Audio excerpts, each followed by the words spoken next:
ప్రభునందు ప్రియ దేవుని బిడ్డలారా, ఉదయకాల సమయంలో ప్రభు అయిన యేసుక్రీస్తు నామములో మీ అందరికీ ప్రత్యేకమైన వందనాలు, శుభాలు తెలియజేస్తున్నాం. బాగున్నారా? ఈ నూతన సంవత్సరంలో మరి దేవుడు మనకిచ్చిన కృపను బట్టి, భారాన్ని బట్టి మరి ఆ యొక్క 1వ తారీఖు ఆరాధనలో చెప్పినట్లుగానే మరి నువ్వు ఎలా నీ జీవితాన్ని ప్రారంభిస్తున్నావు? కొర్నేలి కుటుంబంలాగా కుటుంబంతో కలిసి ప్రార్థన చేయడానికి ఇష్టపడుతున్నావా? హృదయం బిడ్డలారా, అన్యుడైనటువంటి కొర్నేలే తన కుటుంబంతో కూడా భయభక్తులు కలిగిన వాడుగా ఉన్నాడని వాక్యం సెలవిస్తుంది. ఈ కుటుంబాన్ని ఈ నూతన సంవత్సరం అలా సిద్ధపరచుకో. కుమార్తెలుంటే కుమార్తెలతో, కుమారులుంటే కుమారులతో, నీ ఇంట్లో పెద్దవారుంటే అందరూ కలిసి ప్రార్థన చేయండి. అలాగే ఉదయం కూడా కుటుంబ ఆరాధన చేసుకోండి. అలాగే తమ్ముడా, మర్చిపోబాకు చెల్లి, అక్క బైబిల్ చదువుకు అని అపవాది చెప్తూ ఉంటుంది. కానీ బైబిల్ చదివితేనే నువ్వు దీవించబడతావు. అర్థమవుతుందా? చూడండి, దేవునికి ఎలా ఉంటే ఇష్టమో. కీర్తన గ్రంథం 51వ కీర్తన 17వ వచనం, విరిగిన మనసే దేవునికి ఇష్టమైన బలులు. దేవా, విరిగి నలిగిన హృదయమును నీవు అలక్ష్యము చేయవు.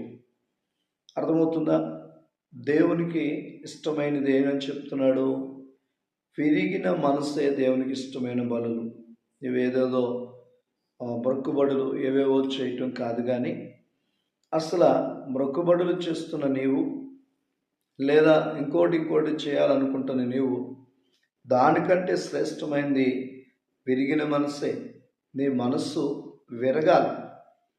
ఎలా అనంటే, హృదయం బిడ్డలారా, దేవుని యందు భయభక్తులు కలిగి జీవించనీయకుండా అపవాది మనస్సును అనేక రకాల పాపముల వైపు తిప్పిద్ది.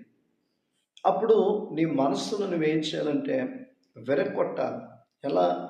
ఉపవాసం ఉండి పశ్చాత్తాపడి చక్కగా నీ హృదయాన్ని విరిగి నలిగిన హృదయంగా మార్చుకోగలిగితే అది దేవుడికి ఇష్టమంట. విరిగి నలిగిన వారు దేవునిలో ఆనందిస్తారు, విరిగి నలగని వారు లోకంలో ఆనందిస్తారు. అర్థమవుతుందమ్మా?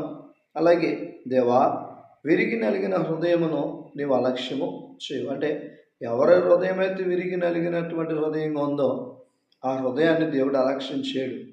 వారు అడిగిన వెంటనే దేవుడు కార్యం చేస్తాడు. చూడండి, అన్నా హృదయం విరిగి నలిగినాక ప్రార్థన చేస్తే అలక్ష్యం చేయలేదు, వెంటనే దేవుడు కార్యం చేస్తాడు. ఈరోజు నీ జీవితంలో వెంటనే కార్యం చేయాలంటే, వెంటనే అద్భుతాలు చూడాలంటే నీవు కూడా విరిగి నలిగిన హృదయం కలిగి ఉండు. అలా ఉన్నప్పుడు దేవుడు కార్యం చేస్తాడు. కళ్ళు మూసుకుందాం, ప్రార్థన చేసుకుందాం. పరిశుద్ధుడా, ప్రేమ కలిగిన దేవా, మా అనుదిన ప్రార్థన ద్వారా అనేకుల్ని బలపరుస్తూ స్థిరపరుస్తున్నందుకు వందనాలు. ఈ కేదేశ్ ఫౌండేషన్ మీరు ఆశీర్వదించండి. ఈ సంవత్సరం గొప్ప కార్యాలు చూచినట్లు, గొప్ప అద్భుతాలు చూచినట్లుగా మమ్మల్ని ఆశీర్వదించండి. ఎవరైతే విరిగి నలిగిన హృదయం కలిగి ఉంటున్నారో వారిని అలక్ష్యం చేయను అన్నాం. అలాగా విరిగి నలిగిన హృదయం కలిగి ఉండడానికి కృప చూపించి, ఈ నూతన సంవత్సరంలో ఎవరే పరిస్థితులు ఏవేవి ప్రారంభిస్తున్నారో వాటన్నిటిలో కూడా నువ్వు తోడుకొండమని, నీవే మహిమగంత ప్రభావాలు పొందమని యేసు నామమున అడుగుచున్నాను తండ్రి. ఆమేన్. God bless you. Thank you all.